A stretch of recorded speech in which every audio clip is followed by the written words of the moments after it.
What's up, guys? Welcome back to another video, and we are back with the good old steak wherever I put it. Oh, it's right here in front of my blind face, but it is a nice chunk. We're gonna have to cut that fat off, but it's a nice chunk of, as you can see, black Angus beef. It's Aldi's beef, so let's see how it is. Typically I buy mine from Walmart or soon going to be a butcher shop. Isn't that what it's called? Yeah, butcher shop. But first, what we're going to get to is we're going to get this on the fillet knife.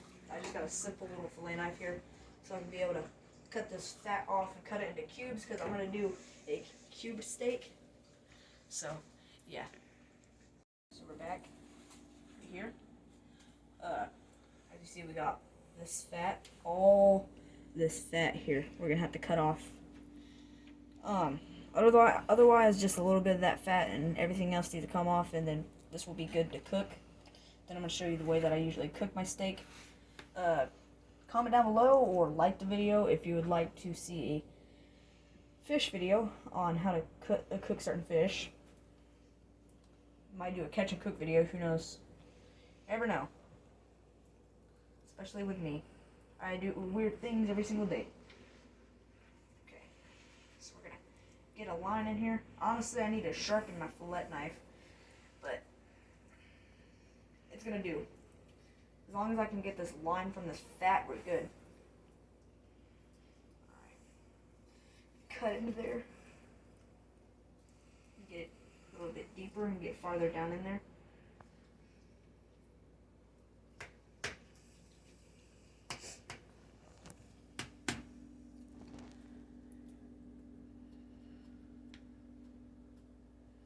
It's like basically I'm skinning it.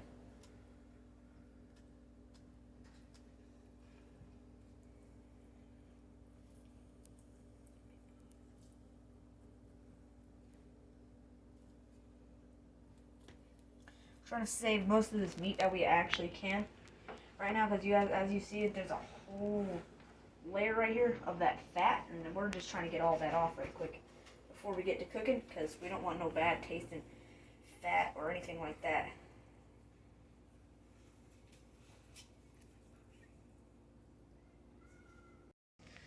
Sorry about that. We are back. We are almost getting it done. The camera person that I was working with is kind of new, like I said in last video. So we're giving them kind of a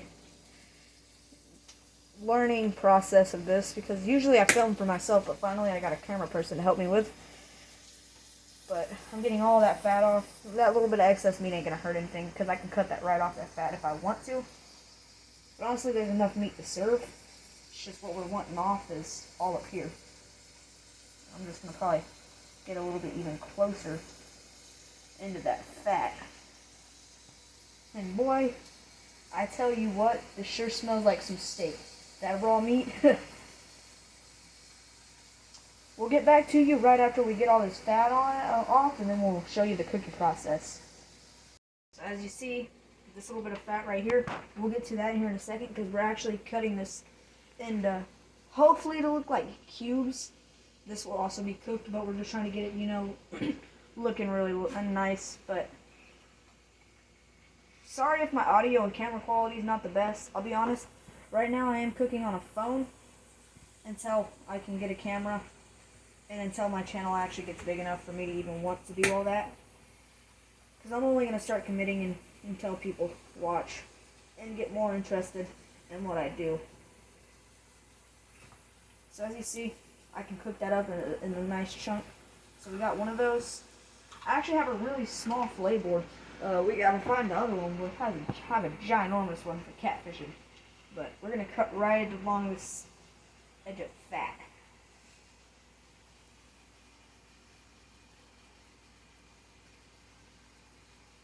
We're gonna open that up. I'm just gonna slice it downwards and in.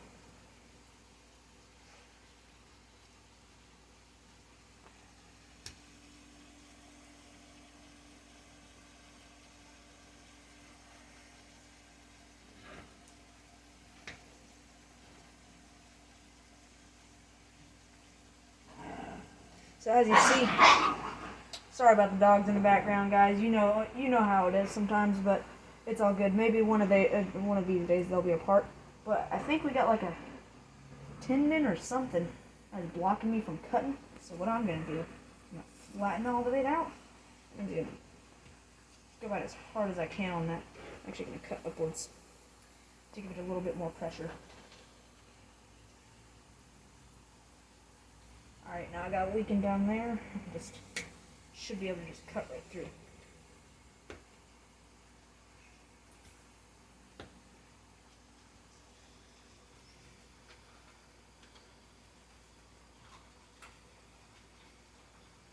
Man, this stuff's really hard to cut through.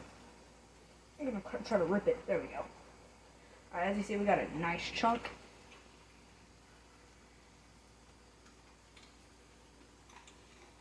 We put that into size measurement. Honestly, we're gonna probably want to only half size that from that.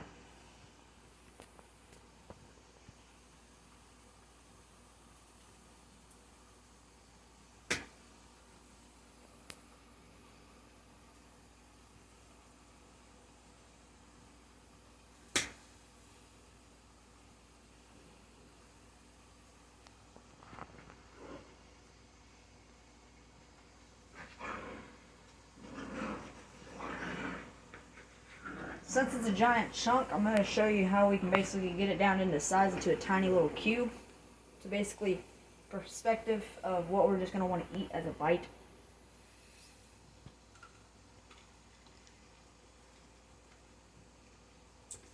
So what I was doing with my fingers, I don't know if you can really see that. Hold on. Got some more of that muscle or fat or whatever that is. I'll have to do some research upon it, but I know it ain't anything that can harm me. But for perspective, it ain't going to be full cubes, obviously, because I'm not the best cook. But it's going to be these little tiny slices. And we're going to get that out of these ginormous chunks. That's what we're going to be cooking. So I'm going to show you how to do that one more time. I'm going to show you what I'm going to be doing with my fingers. And sorry once again about the dogs, but you know.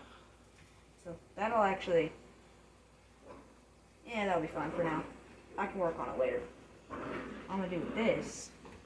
Come over here aside, because there's a lot of fat on this, I am going to admit.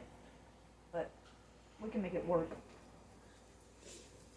So what I'm doing, as you see with my fingers, is I'm taking two and getting my knife unlined and getting it down into the meat itself. And when I'm doing this, it's spreading the meat apart, causing it to be able to split a little bit easier when I'm cutting. And also to make myself a little bit safer, I'm putting my fingers a little bit like this, but we'll be right back with you in just a second. Alright, well, we're back. So now we are getting into the process of actually cooking it.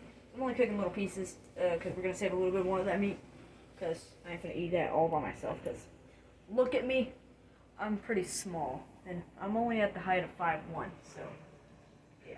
But for now, we're going to cook these little chunks. The reason why I have them in different sizes is because I just want to see the length of time, basically, on cooking certain sizes and, different, lengths of food. So, I've cooked steak maybe 5 times, right? 5, 6 times, and it's gone pretty well. Only time it didn't go well was once, and it wasn't this, sliced. It was pre-sliced, and I did not know that. I ended up cooking it anyways, and the family enjoyed it, so that's alright. But I have confidence in this one, because this is the one that I've been wanting to do this, the Black Angus beef, so let's get right into this. So, I'm going to show you the ingredients that I'm going to be using today, well, that I usually use. We're going to go with the good old curly parsley. The parsley. And then you're going to get the cilantro, just because it adds a little bit, sorry about that, it adds a little bit of a different flavor to it. But now for the seasonings. We don't have much left, but this might be enough. But obviously, of course, Memphis BBQ, even though I'm not doing no BBQ right now. it still tastes really good. Now, for the other one, I'm going to be using normal seasoning salt. I might as well just get this out. Obviously pepper, normal brand pepper. So garlic with parsley seasoning. I'm gonna try to show you that. I don't know if can y'all see that? All right. So this is garlic with parsley. So when we're doing this is good for steak. We got a little bit of we're gonna be using paprika just for extra flavor. And then this is a spoiler alert for my fish seasoning. This is what I use. It's just fish seasoning. It's really good on catfish, really good on tilapia, really good on salmon. And after I cook this, y'all are gonna see the whole video of me cooking the fillets of groupers. So yeah. We also got some habanero seasoning with some seasoning salt. I mean sea salt, not seasoning salt. I apologize, but so basically that's it. What else we're gonna be using is we're gonna use a little bit of butter. We'll show you. A little bit of butter is right here. Just, you know, this is original actual butter, not sponsored, and please don't copyright this, but I ain't saying that I own it or anything like that, but I'm just saying it's there and it's recommended. I recommend it to you. So, Land O'Lakes, yeah, you got good butter.